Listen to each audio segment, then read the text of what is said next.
Welcome to the B Shifter podcast.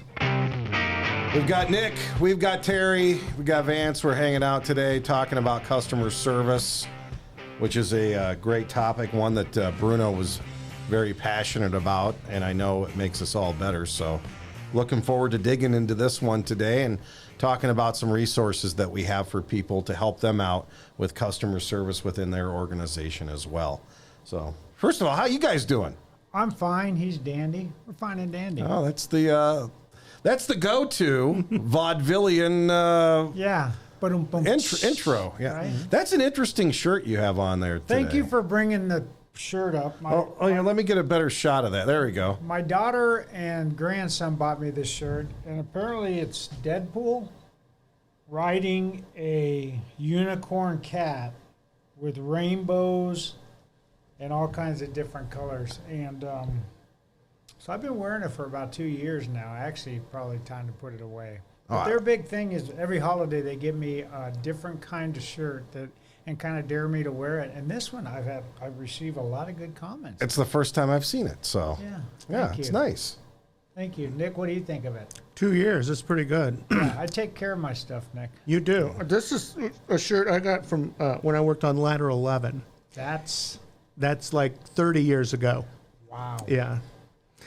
I found it in the bottom of a box is why I still have it. And my shirt was provided by Blue Card, but I am wearing an undershirt that is my FAFO shirt, now available at the B Shifter store. It's. Do you ever feel like Kanye? I'm just influencing so much. You're an artist and a clothier. So, are you going to start dressing Allison in foamy things? Yeah, maybe I do already. Woo, baby. Yeah. Follow me on Instagram. Exactly. Can we all get hats? Straight build. So, customer service, I think, is a topic that when Bruno introduced it to the fire service, it wasn't really a fire service topic. As a matter of fact, we'd go on a lot of calls, and our customer service was pretty poor a lot of times. And, I always use the example. I'm in the firehouse one day and the phone rings and the captain answers it and says, yeah. Well, is it on fire? Well, you got the wrong number then. Well, this lady called in distress because a raccoon had been ran over by a car in front of her house, and she wanted the SPCA phone number, and this was before the internet. Right. And she was like, well, maybe the fire station down the street will help me. And we pretty much told her we weren't going to help her, and it's like, well, that wasn't very nice. No. If we would have just given her the phone number or said, the SPCA would have taken care of that, and it would have taken 30 seconds to be nice and be helpful. So we tried to shift the paradigm after that and tried to treat our customers a little bit better. And a great guide for that is the customer service book from Bruno. So let's talk about that a little bit and some of the elements that went into the making of all of that. Well, he had this customer service idea, I guess. Maybe we should stop looking at the people we deliver service to as victims and more like customers, and that may redefine the relationship a little bit between us. And I think part of it was he was trying to de-victimize our customers somewhat, and because he said this. He says up to that point, he says we delivered service to a force of nature. He says the fire was our customer. He says we never. And he said we weren't mean to people, but that wasn't the focus of our work. We were more of we protected the community against fire, not the people in it so much. And then he said, as far as because he was always a student of leadership and managing things and stuff like that. The comment he kept making is until I figured out the concept of customer service and that the fire department actually did deliver service to other human beings. And that's really kind of where I learned the most about being a leader and how that affected what we did organizationally. So, he came up with it. And I remember, I was a captain. I had been for a little while, and he would have captain's meetings. Right. He loved having captain's meetings. I think that was his favorite thing, was meeting with captains. Yes. Because they were high enough in the organization that they would say anything that hit their mind, and they had enough protection where they didn't have to worry about being reassigned. They were union members. Oh, exactly. So he was really more of a union president than a fire chief. Yeah. So I mean, it was just the perfect deal, and it was on B shift. So you had all the people that had some type of a head injury in the room together at the same time. So he had us all captive, and he brings up this concept, and for like, I don't know, 45 minutes they argued. Oh, we blah blah blah blah blah blah blah. We already do this blah blah blah blah blah. But it wasn't. It was a productive and positive meeting, I think, which Right. kind of he scratched his head over and thought, man, the B shifters didn't kill me over this. And Yeah. so I think it just, he kept pushing it out there, and he kept going with his meetings, and it turned into the book he wrote on it, and then it became a thing in the fire service. Yeah. I mean, If you look at the book, and we'll go into maybe a little bit of depth in the chapters, it's actually some of the reasons he kind of made negative statements positive. Like he heard some of the reasons why we felt like customers weren't important, and how we treated them and how we viewed them, and he kind of turned that around and made a positive statement out of it, and then wrote a section on that, and it made a lot of sense. But I remember those meetings too, and I remember when he first because you would go down, you wanted to hear Brunacini. I mean, it was a time in our career where when you were a fire captain, man, we get to go listen to the fire chief. And you go listen to the fire chief, and he opens up, and he was the guru of innocent command, and we want to talk fires, and we were heroes and all that. And he opened up with, let's have a discussion about people and customers. And you could just you could hear the room just kind of suck all the air, go, oh, what's he got for us now? But by the time you left there, and you... an hour and a half later, you didn't want the meeting to end because you were still talking about it, and you're kind of moving the subject forward. But he was so good at that, and he would always ask the obvious questions, like somebody would say something negative about the customer service concept, and he go, well, why wouldn't you? He went back to that. Well, why wouldn't you be nice to him? Well, why wouldn't you treat them? And there's no answer for that other than, well, I'm going to be an asshole, so I'm not going to do that. And he always came back to that, and made a lot of sense for us. So, as we were going through our Silverback leadership, we used the heck out of this book. I mean, we repackaged this book and a few other books, but this is really one of the baselines of that Silverback leadership program, because the customer, we start first with the work, and then we move directly into the customer, the inside-outside customer service. So when he was talking about the customer, he was talking about Mrs. Smith, but he was also talking about how we treat each other in the organization. I think this book focuses more on the Mrs. Smith concept, but yeah, that was coming along about the same time, wouldn't you think? Yeah, he wrote the book in 96, but he started talking about it in like probably the early 90s before it became a book. And then at that point he was connected with IFSTA more. He was doing stuff with them. So they wanted to publish the customer service book, and so they made it part of their Essentials series. So they called it the Essentials of Fire Department Customer Service. So they had the book since it was published in 96, and then we took it over, I don't know, probably 2 or 3 years ago. They weren't doing anything with it anymore, and it had gone out of print, and they had some copies left, and they didn't know what to do with the residuals that they had. So they contacted us, and we said, yeah, we want all that back, thank you. And at the time they asked, would you, this was we were going to do some stuff with this under the Essentials title. Would you mind taking that off? And we really didn't. We thought, yeah, that's fine. So the only change to the book that we reprinted here just recently is it's fire department customer service. So we lost the Essentials out of there. And when we reprinted it, we didn't do the spiral bound. We printed it like a traditional hard spine, perfect bound book.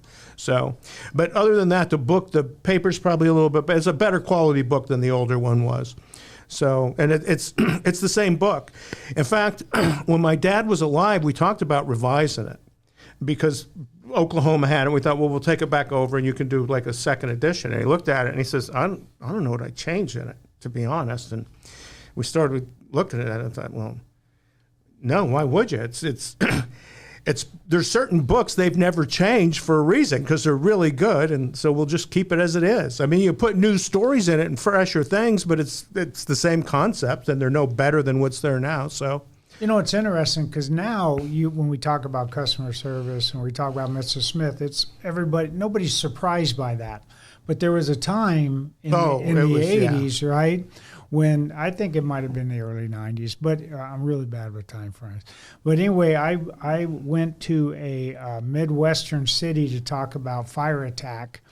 And this Midwestern city was trying to figure out exactly, well, it was Boise. I went to Boise, and they were trying to figure out exactly, how to move forward with fire attack. So I was bringing the kind of what we were doing with the fire command piece.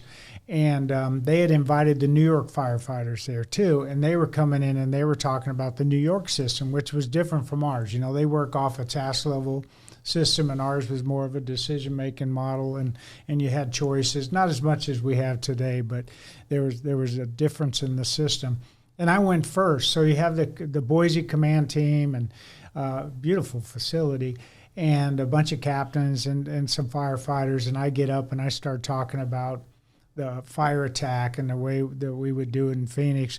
And at one point I said, and then the customer, and they were all listening pretty well until I said, and then you have the customer that would come up and they're like, what did he just say? I mean, the entire room kind of changed.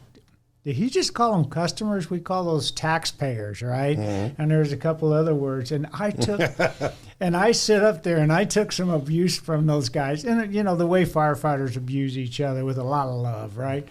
And it was pretty interesting. I've never forgot that I used a word that I had been using for years and years, and I used it outside our system, and and the word was customer. And the people are like, oh, you can't call them customers. They're not customers. And, of course, they've transitioned from now, and they provide customer service, and everybody else does in the country. But this book will help really identify the best way to kind of look at your customer, to how you deliver that service. And really, it's still perfect. Well, it's such a good reminder because I think that there are a lot of industries where customer service has been slipping pretty fast in the last 4 or 5 years. A couple? Yeah. You can't get anybody on the phone. No one wants to help you. They just want to separate you from your money. So I think with us reintroducing this to everybody and keeping us focused on why we're really here, because we are in the customer service business, right? I mean, we're providing a service. We're not providing a good. We don't sell anything. It's a service that we provide. So having a guideline to help us through that and also help educate some of our folks on why we want to behave in that way, I think is really good. And Bruno used to say, if you wanted a plumber or you wanted a painter or you wanted somebody to work on your car, you would go out and meet a couple people and maybe interview them and maybe look up and see how well they do or how they treat their customer. But when you get the fire department, the customer gets whichever fire company shows up that day. And then that fire company is representing the entire organization, in many ways representing the American Fire Service, right? And so customers don't have a lot of choices when they ask for fire department service. So we got to make sure that we provide a really effective customer service across the board. Well, it was, he started in the early 90s. He broached the idea of customer service. They're not victims. And then he took that, and then the fire department would reinforce those kind of like after action reviews, right, where some crew delivered a high level of customer service to somebody. So that kind of became recognized in the department as a direction we wanted to go. And so after 2 or 3 years of being bombarded by a customer service radiation, you just didn't feel it anymore. And you thought, okay, it's the customer. I get it. He wants to go out and add value and, core services first. And then if we can do a little something to, make their day better, that's what you do, within the context of what going on with that incident. Well, so And not everybody agreed with it in the fire department. There were some people better at it than others.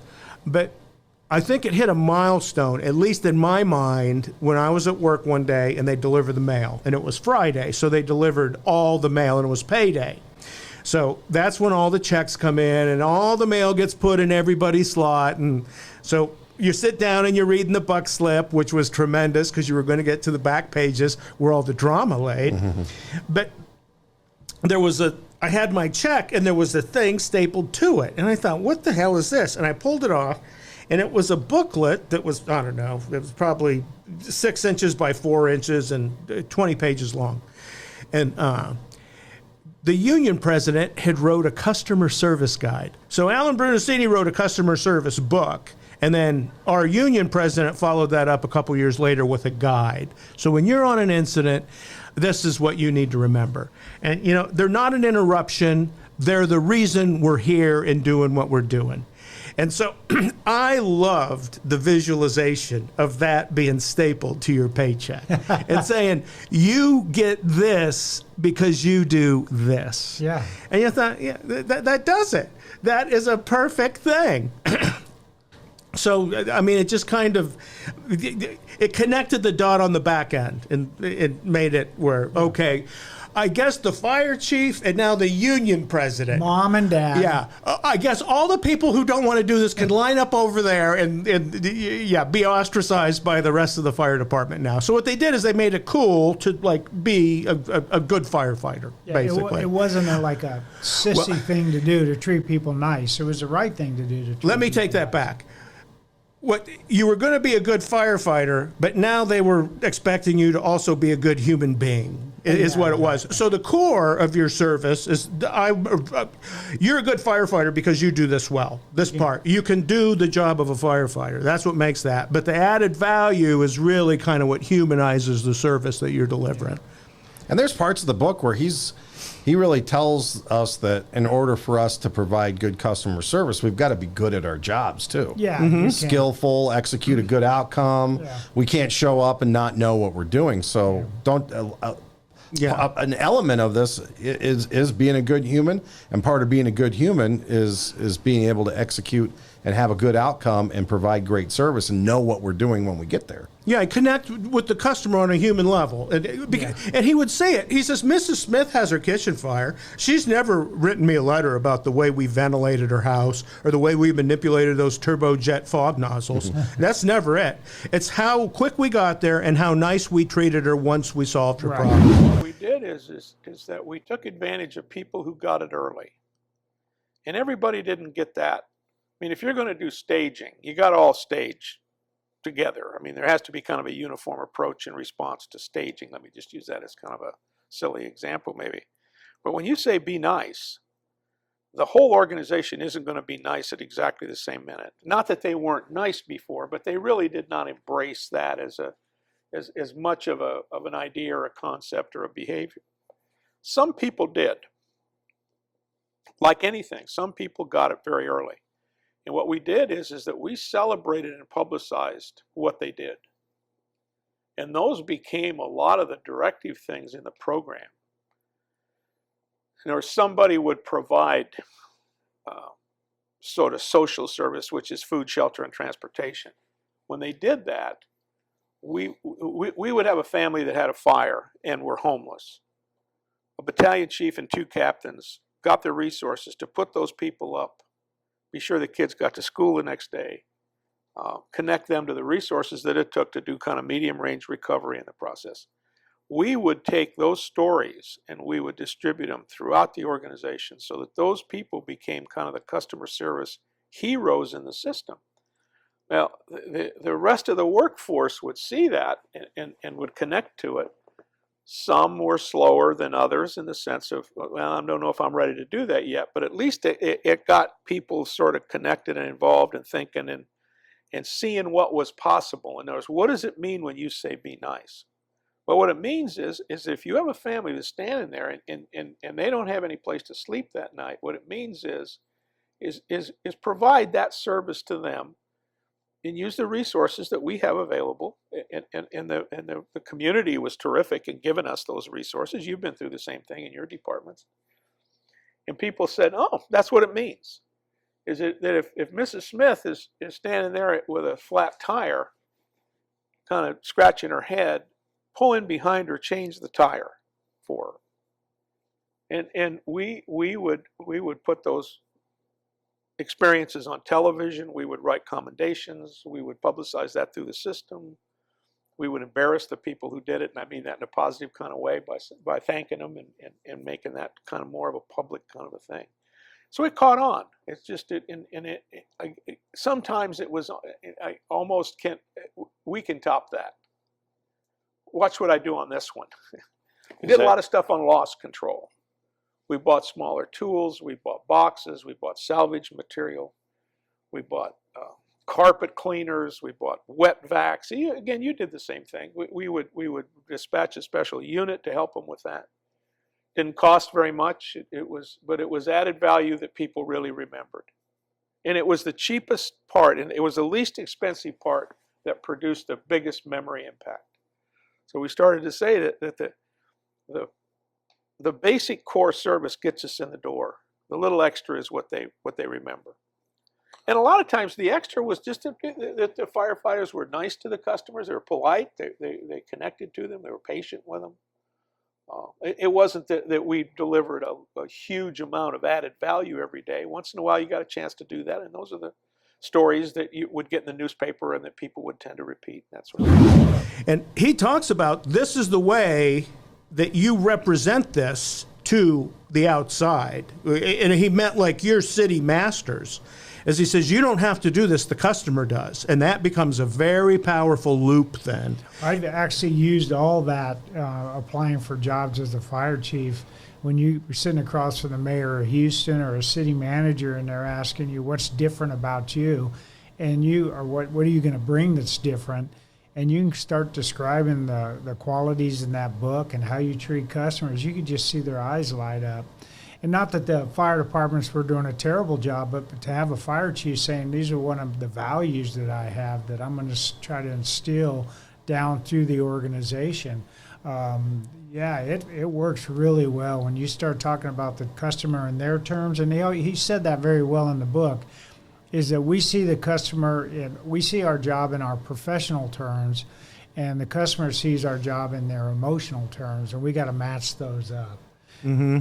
That's the key to that. I just think of that deal where you said about being a good firefighter. Yeah, man, you kicked that door. Good job, you kicked it in. But next time, try the knob. Mm-hmm. I mean, things like that. Do you just... Well, and that's part of the core service. It's like, no, don't try before you pry. I mean, just good standard practices. So getting there. And the people, I don't know, this was kind of odd, but the people who didn't want to do good customer service tended not to be very good firefighters. Mm-hmm. They would, no, I'm going to kick the door in. This is all about what my view of what this job looks like, what I should be doing. This is how I have my ego wrapped up into this and validate myself as a hero, which can be very distracting. And I think those people weren't much fun to be around at work either. No. I mean, they're angry at the world for whatever reason. Well, when they go home, they tell their family, call me Captain. Oh, okay. Captain Dad? I mean, and that's one of the 8 principles here in the book is don't disqualify others with your qualifications. Yeah. Right. And that's really to that end, right? Well, and then it part of that qualifying the customer is he would say, and we've said over the years, is a customer doesn't have to smell perfect. They can smell like urine, they can smell like vomit, they can be laying on a park bench. I know that's all difficult, 2:30 in the morning, but your customer shouldn't have to qualify for your service. Okay, buddy, you're a little too angry, you're a little too drunk, you're a little too stupid.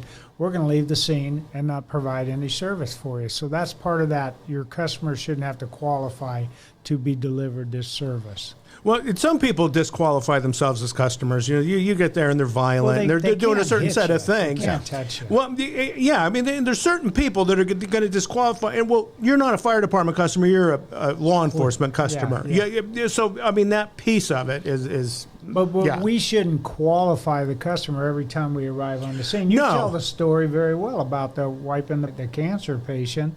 Now, there was a time in our career that nobody would have done that. No, that wasn't our job. We're not doing that. But But because we had a fire chief that said, well, no, you can add value to people's, and that didn't cost anything what we did. I mean, it was just part of the service delivery cycle at that point. Glove up and get it done. Yeah, I mean, that's kind of what the thing was. The other part of that is people say, well, you don't meet my expectation of the service I should be delivering. Right. And you think, okay, well, you get to do that all the time now. Jimmy, is from now on, every shift you're going to go on working fires and people that are in the process of dying. Every single call is going to be that. How long are you going to last? Oh, I'd love it. You think, no, man, you're gonna be burned out nothing in 5-10 years. Like 20 dead a day. That's not what that looks like, pal. So you don't want to go to what to your training level every single incident. I mean, it's. If every incident you go to, you have to have a major rehab before they put you back in service, you're going to wear out very quickly. You're a gladiator. Yeah, exactly. Well, the best gladiators all got shit chopped off sooner than later. You think, no, man. And don't disqualify as you're going on the calls. And if you're not going to do anything, just don't make it worse. Don't be mean to them or anything else. Tell them whatever. It's have a nice interaction with them and disconnect. I mean, that's what happened too. Is with our organization, there were some people that were slow learners with the customer service piece, so they would just take 2 steps back and let the people that really understood it just step forward. Yeah. I had a partner that wonderful guy off the job. Right. A lot of fun and got me in a lot of trouble. But at 2 o'clock in the morning, you don't want this guy as your paramedic partner. It's like, dude, I don't want to go in that house and fist fight everybody in that house because you're being an asshole. Stay on the truck. We'll be back out in about 15 minutes. Don't even go inside. Well, you saw that happen quite a bit. Hey, man, and if you're the captain of that truck, at some point you're going to have a talk with that guy and say, hey, we ain't doing your customer service routine anymore, pal. See, so that's like first level. Yeah. So once you went over that group of first level supervisors in the customer service field, it almost becomes unauthorized not to deliver some level of higher quality service. Well, and Bruno's explaining to us that, hey, these people are having the worst day of their lives. That's why they called you. So don't expect them to pull up a chaise lounge and wave a flag and be happy that you're there. They're already having a bad day. Don't compound it by being a jerk and not treating them nice. I mean, I've heard him say that so much, but we've got to remind our people that a lot of times. Absolutely. You got to remind them. Well, Somebody's got to remind them. You do, and you have to come up with routines because we go on calls all the time where it's like we get there and there's nothing for us to do. I mean, they called us for whatever reason. You think, well, there's nothing. I worked at a station and the engine went on a call once. It was during the holidays. And they got there and the family said, we don't have a tree. We'd like you to get us a tree. And I mean, and this was a very independent, strong-minded group of engine people. So what'd you do? He says, well, we left and we got him a tree. And we came back, and the parents were indulging in intoxications to a level where they could have bought 6 trees. And what'd you do? He says, we dropped the tree off and left. That's what we did. It was, yeah. And so it's like they were stressed. They had a little PTSD from that episode. You said, okay. What are you going to do tomorrow when you get off work? Well, I'm going to go have breakfast with my friends and do X, Y, and Z, and I'm not going to call 911 for my basic needs. There's probably a really good customer service kind of way to say, we're not going to get you a tree. What else you need? Well, you need groceries and or something? You could trace that back and say, why is the dispatch center sending you on get a tree? And what it was is they had some, difficulty breathing front, and then it was, oh no, she's gone. We need a tree. But it was one of those stories that they told for a really, really long time. It almost became an excuse for them. Oh, yeah. And you think, how long did it take? It was about 15, 20 minutes total. Did you buy a tree? No, we went to a Christmas tree lot and we told the owner that the poor people needed a tree and they gave it to us. The biggest thing you would hear when that was happening, sorry, I'm shaking the table, is that I didn't sign on to be a babysitter. I didn't sign on for this. Well, yeah, you did. You signed on to like you said, it's a service delivery system. And the fire chief says we're gonna start taking care of the customer. You work for the fire chief, take care of the customer. seems pretty simple and obvious, but some guys had a real hard time with it. And then those people had a hard time, like I said, in the station. Some of them are supervisors. I remember a supervisor. We had a patient that had a head injury, and from the cab of the truck, the fire captain assumed it was a intoxication of that patient. That he had his sister with him. It's 2:00 in the morning. It's raining, and the captain says, "Hey, he's just a drunk. Let's not worry about him." And it's like, no, we're going to take care of this guy. If you want to sit in the truck, Captain, sit in the truck. We're going to take care of this guy. We get him down, and sure enough, he had a head injury that looked like intoxication. But that guy probably went through we talked about him a few times here. He probably went through his entire career and never got the customer service piece of it, right? Mm-hmm. Yeah. So some people, I don't know. Well, and people acted like, well, you have to go to all this trouble. And you think, no, you don't. I figured out you're going to go on the call one way or another. You're going to spend 10 minutes on this call. You can be an asshole or you can be a decent human being. It's the same 10 minutes. You're not going to deliver any more services when you're nice. You're just explaining, you're patient. I don't know, you make the kid a balloon animal out of a rubber glove. Whatever it is you do. Smile at them. Yeah, you don't threaten them and tell them that they're wasting your time and everything else. It's like, okay, this, maybe try this next time. Drink more water. Get plenty of sleep. Just suggestions. We make good suggestions most of the time.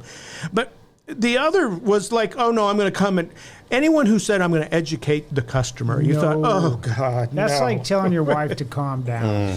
That never works. No, it doesn't. Calm down. Well, I think a lot of firefighters get the treating the customer nice, the people that called 911. Mm-hmm. It's that other part of regarding everyone as a customer. I think Bruno identified that there's a whole group of people that's watching from the scene. So you had the patient, who's the actual patient. You had the significant others, is what we call them. So their families standing around watching it. They got their kind of view of what's happening. Make the kids would you say a balloon animal? You got what we used to say, and it's probably not the proper term now, but the insignificant others were the passerbys, people in cars driving by, looking to see how you're treating that person, whether they're on a park bench or whatever. And then the other agencies that we would deal with back then, PD or the electric company or the nurses at the hospital or whatever. Those are all different groups of customers that are kind of watching you. And it just takes a second to kind of treat them all with respect, engage them a little bit. The worst thing we do is when we just blow somebody off. Somebody wants to know something.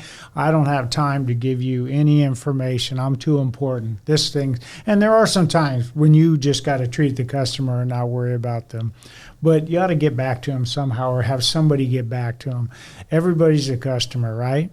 And then, I don't know, man. I've been in fire departments where the firefighters are real close and they're real tight, and the fire prevention folks, they're a whole different, oh yeah, those are just fire prevention folks. Well, let's be nice to them too. Like, I think that's what you're getting at, or that's the administrative staff.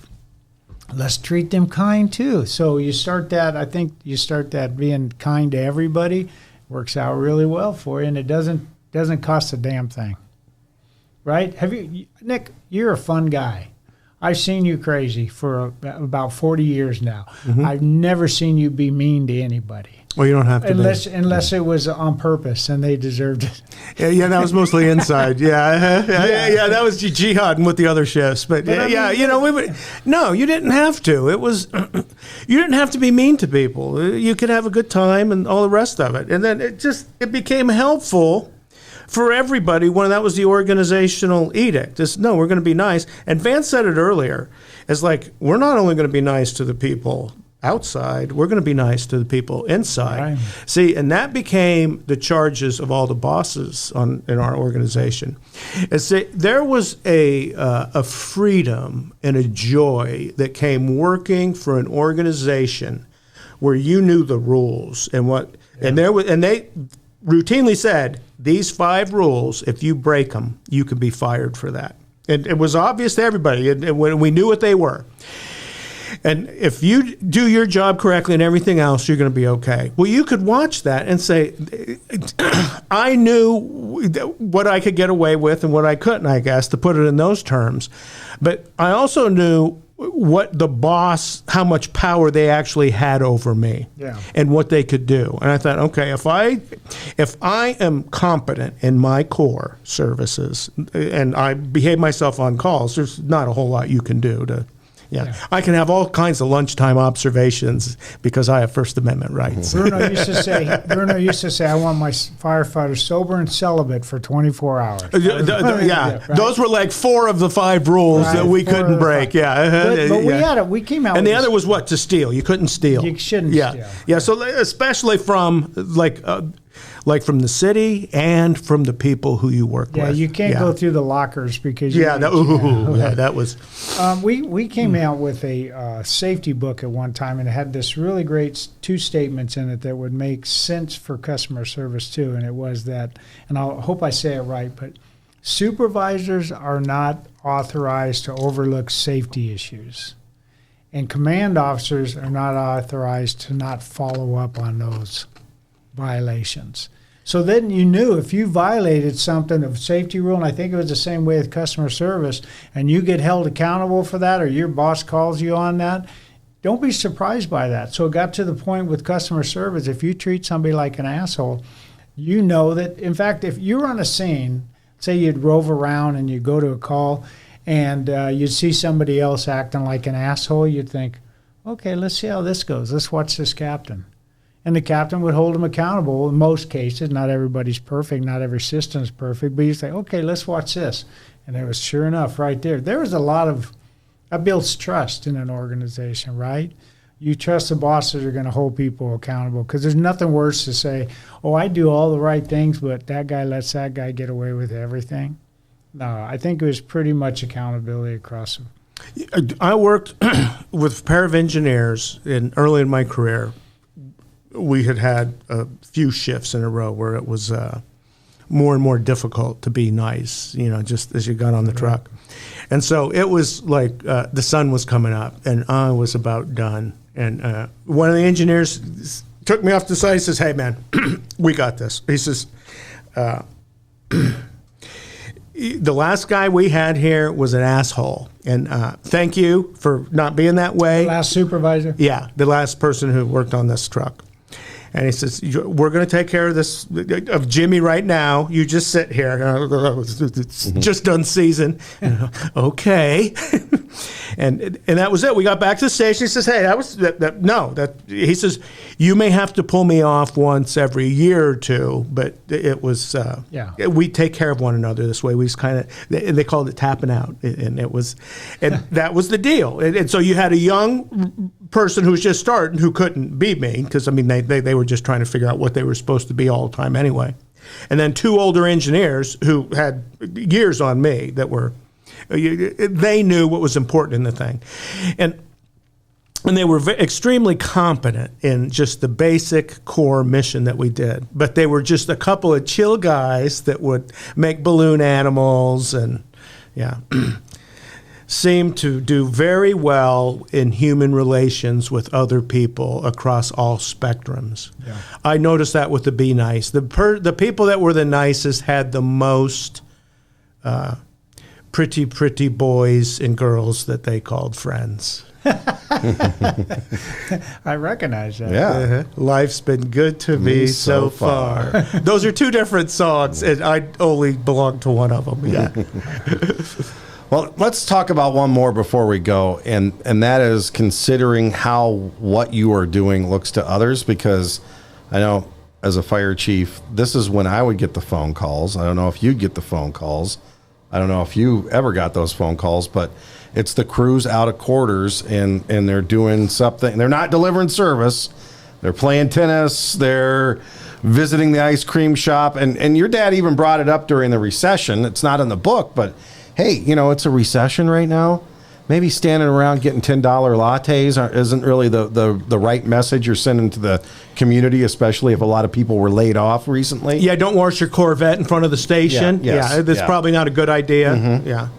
So how about that one? Do you guys have any examples of for folks who are listening or watching, because I know firefighters always had trouble with this one, because there's one guy on the national circuit that would say, let the boys be boys and let them sit out in front of the fire station and shoot the breeze if they want. Well, that would generate, during a period of time, a lot of complaints. Yeah. Just guys sitting in front of the fire station for whatever reason. As a matter of fact, there was a guy that I knew that was on a pretty exclusively paid on-call department, and somebody swung up into the front of the apron because they were done training or done with their call or whatever, and just shooting the breeze before they go home. They weren't even staffing the station.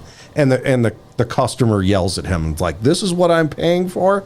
Well, this guy was very smart and had emotional EQ and explained to him, hey, we're paid on-call firefighters. We're just wrapping it up and we're going home to eat dinner now. So do you guys have any examples like that would be helpful for folks? So I had one that kind of went maybe a little bit the other way. So when I was a fire chief in Oceanside, and this was 2008, we had a fire company that was right down on the beach. And what this fire company did for their PT is they would park the fire company right there, the fire engine right there where all the people were, and they would take off for a run. And they would run a quarter mile, and they'd come back, run a quarter mile. They had the radio on. And I had a discussion with one of the city council members who was irate about that.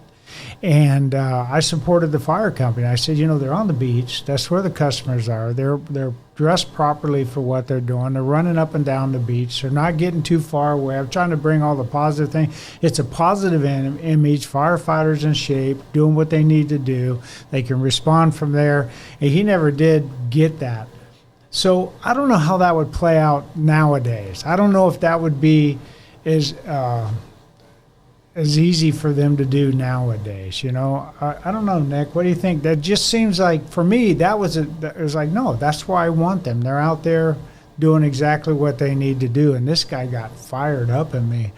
But you can't do that and then do the other stuff that's really out of whack, because then they tie that. See, I told you these guys, there they are washing their Corvette out in front of this fire station.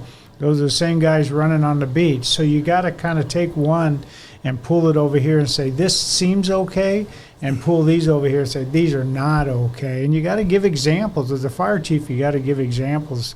I use that one a lot too, how what we're doing looks to others is the excessive celebration after a fire. And I don't know if I don't know if Bruno came up with that one, but I think I heard, I don't think it's in the book, but I think he did it in a class once. And it's, we're chest bumping, high five and smiles. Cause we just got we just tamed the beast. Spike the family dog. Mrs. Smith is sitting there like, man, I just lost my house. What are these guys doing? Pictures in front of fire station, in front of fires, active fires, or just after the fires. That was one of the, like, hey guys, don't do that. Go back to the station, but don't do that, because somebody's watching that. Now, we just had an incident in our city here about ring cameras. Talk about how you look to everybody else.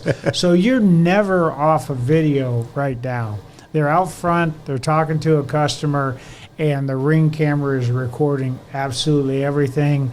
And now they're held accountable for what was happening on that ring car. Or we had one where they come up to the door as they're knocking and they're waiting for the customer to come to the door. The ring camera is recording what they're saying before they go in, and they're held accountable for that. And it's like, oh my, because the family goes back and they see the ring camera. Hey, see what these firefighters said about us? That's not good. Well, and now you got a video of it. I mean, that's that's going to go somewhere. Well, and then usually what happens, what can happen is there's an inquiry, a complaint made, and they say, oh, we never did that. And they don't tell them, oh, no, you're on video doing it. Yeah. We have this. And so now they're playing games is their processing it. Judge Judy says, oh, I see I got a monitor here. There's going to be a video. You don't find that out till you go to court. Well, see, and that should be something that you got to be familiar with that if you're working on a company. Everybody's you're being recorded all the time. Yeah. I mean, that's one of the things that sucks about society today is it's the way the police solve all the crimes today. Your cell phone and cameras, just videotaping everything that happens in the world. And, and I don't want people to be paranoid, but every time a fire engine drives down the road, whether code 3, lights and sirens are just going down the road. People are watching that fire engine, and we used to have, and I remember back in the day, I haven't seen it for a very long time. If somebody gets in front of you and they're going too slow and you're trying to get to a call, what did we do? Lay on that horn, man. And get right on their ass and just push them toward. And it's like, don't do that. Yeah, the really nice engineers I had, that was one of their bad habits. Yeah, Come on, buddy. It's not nice to scare the customers when you're driving to the calls. Yeah. Right? So we would have a procedure for that. Well, and they said, well, they're always watching you on a fire truck. And you think, no shit. We painted the thing red. It's 3 times as big. And we put flashing lights and sirens on it so you couldn't miss it. Yeah. Oh, they're noticing us. We're Asian. 700,000 lumens coming at you. Of course they're gonna see And it. children love them. Yeah. I used to write on the tailboard back in the day, and you'd pull up, and certain people would show their gratitude by showing you things. Their gratitude. Yeah. Their I never got gratitudes. that.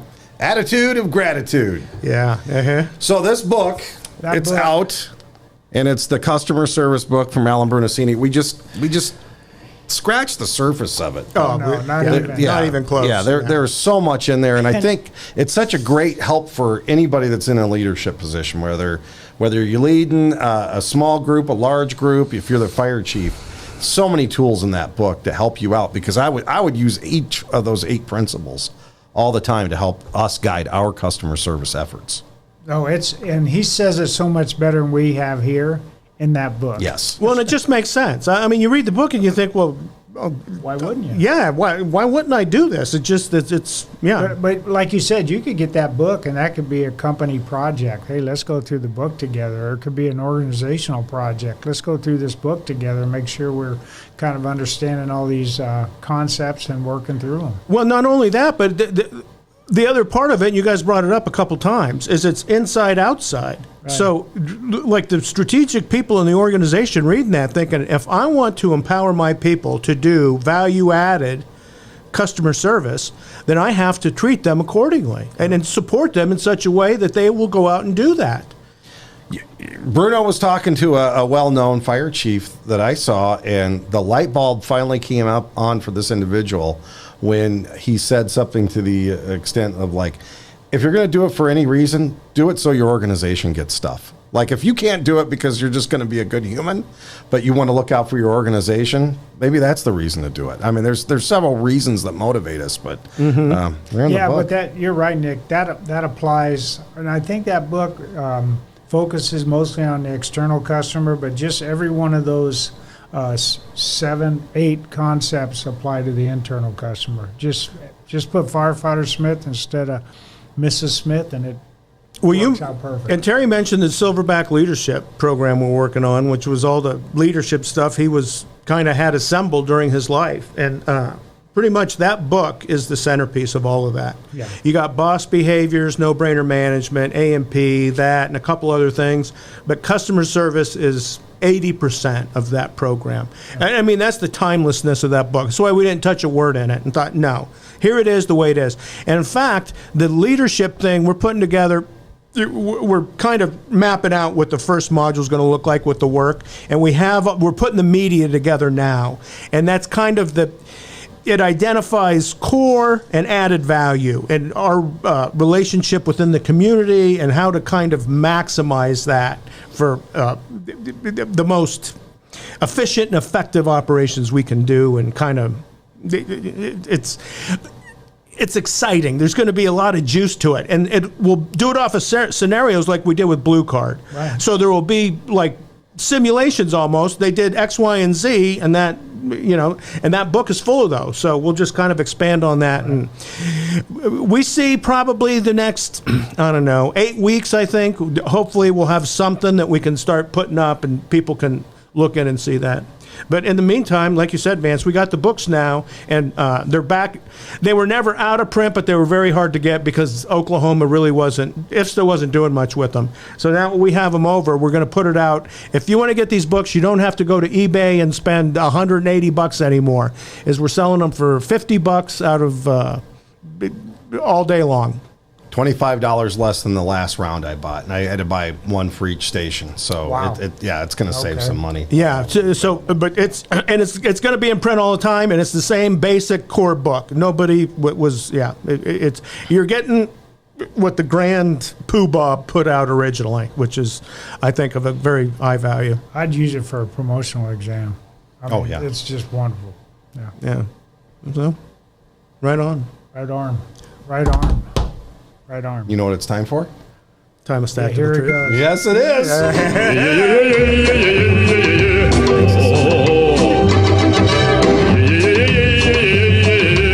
All right, timeless tactical truth from Alan Brunacini, and this week's is losing your temper generally represents the incipient stage of rectal cranial inversion. Well, that's a nice way of saying that. Yes. Yeah. Let's talk about losing your temper at work. I don't want to talk about it. That and communication. Right. No, losing your temper. You know, we had a guy, I was a fire captain on a roving company. It was one of our adaptive response units. And we would travel around throughout the city and fill in where other guys were training. And we would get a schedule in the morning. We'd call the shift commander. He'd say, in the morning, you're going to this side of town. In the afternoon, you're going to this side of town. So we would take with us our racquetball equipment, our basketball equipment, all our turnouts, obviously, and one extra set of clothing and a lunch. You were like a caravan. We were a caravan. And I had these, so I'd get there, and I'd been there for a few shifts, and I finally had a captain call me, and he goes, hey, you guys are coming over, because they're smart. They go, you guys are coming over to our side of town this morning? I said, yeah. He said, well, you can't play basketball with us. I said, what do you mean? So you can't play basketball? We're not allowing you guys to play basketball. I said, what are you talking about, man? We're buddies. What do you mean? He goes, you got a guy in that, you got two guys on that engine company. Every time you come over, the one guy fights with everybody. He fights with his own guy, fights with everybody on the team, and he goes, we don't want you to play basketball.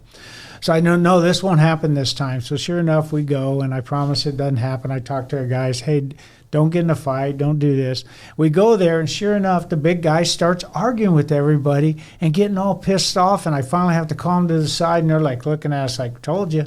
I said, dude, what the hell's wrong with you? He goes, hey, I lose my temper, man.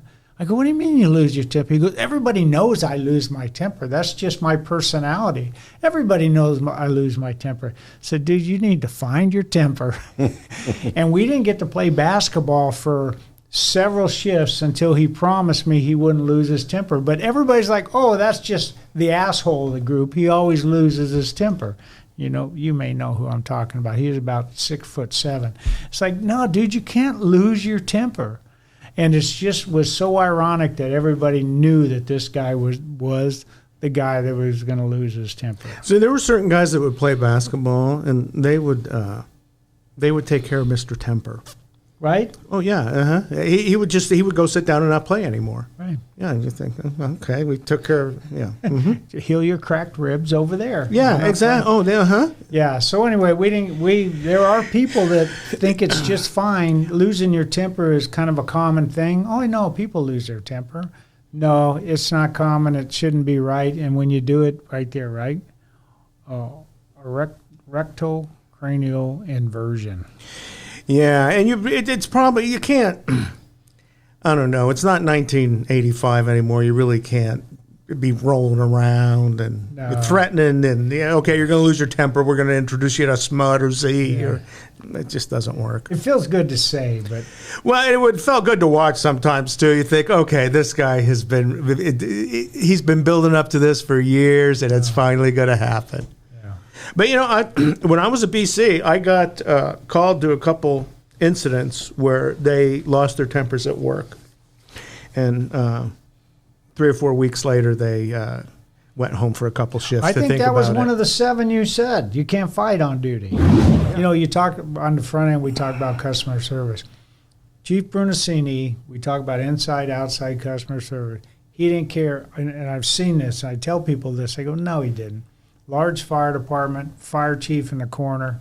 You could walk up there and walk into his office and say, hey, Bruno, you got a minute? Or say, hey, chief, you got a minute? He'd get up from his desk, come around, sit down, and talk to you. Customer service. I mean, he did it right there. And he knew who the knuckleheads were in the organization, right? He knew those guys. But he always took care of everybody. But he wouldn't tolerate everything. You know, kindness, don't confuse kindness with weakness. Yeah. No. Don't be the guy that loses your temper a lot, because Brunacini will. Yeah. Yeah. You ever see anybody lose a temper in a captain's meeting? Mm-hmm. Yeah. He will correct you pretty quick. He doesn't allow it. Yeah, it was even more fun if, like, whatever you were doing involved shovels and manual labor, and somebody started getting shitty. It was like, oh. I mean, you tell stories about your dad where, okay, picked you up with one hand, and that's what they tended to do. Yeah. You know, those people were not afraid of anything. They just, I mean, they're fearless. And I mean, it wasn't like going into burning buildings or anything. I mean, it was fearless of like confrontations with other individuals. Yeah, I mean, just, you know, the toughest guys on the job would cower over, oh, you know, I don't know how to, I mean, it was, and it was scary sometimes. They just cut through and, oh my, we're in a new place. And because, you know, I grew up with him. I knew what his tells were sometimes, and you could see where he was going. You're thinking, no, this guy's going to say this next, and it's not going to be pretty. When you see him lean back and put that finger like this. Ooh. Oh, no, because then he would put it over. Once that went in his mouth, you thought, if you're not ready to defend yourself, you need to not be in the room. This is going to turn into something you're not used to. And older people would tell you stories about that from like the late 50s and early 60s. And Henry Jessen at George's Olay Bar, all the big tough guys and your old man, they thought they were going to do. And one day he just stood up and he beat him with a chair. What? He took an overstuffed chair the captain loved and he beat the crew with it. Really? Yeah, that's when I learned to love him. You think, Jesus Christ. So Bruno did say in one captain's meeting, it's a beautiful one. I don't know if we've ever said on here before. A chief couldn't get away with it nowadays, but they were having a captain's meeting, and we had a very, well, how would you describe him? The fire captain, he was an asshole, and he was always grumpy, and he disagreed with pretty much it. He was entertaining as hell, but he was crazier than shit. And he challenged Bruno on something openly, and Bruno said to him in the captain's meeting, I wasn't there, but it really made the organization, around the organization fast. He said, you know what, you and I haven't, he goes, and this guy was a fire captain. He said, you know what you and I have in common in this organization? He said, what's that, Chief? He goes, we both gone as far and as high as we're going to go. That's great. You couldn't do that now. Yeah. Well, I think you should try. And when he said the guy he said it to just started chuckling. He said, you know, Chief, I get it. I think you're right. Oh, man. Well, that's a good note to end on, guys. Thanks so much for being here today on B Shifter. Check the show notes. We've got a link to the new book that's out, so you can get that out of our store. Until next time, thanks so much for listening and watching B Shifter.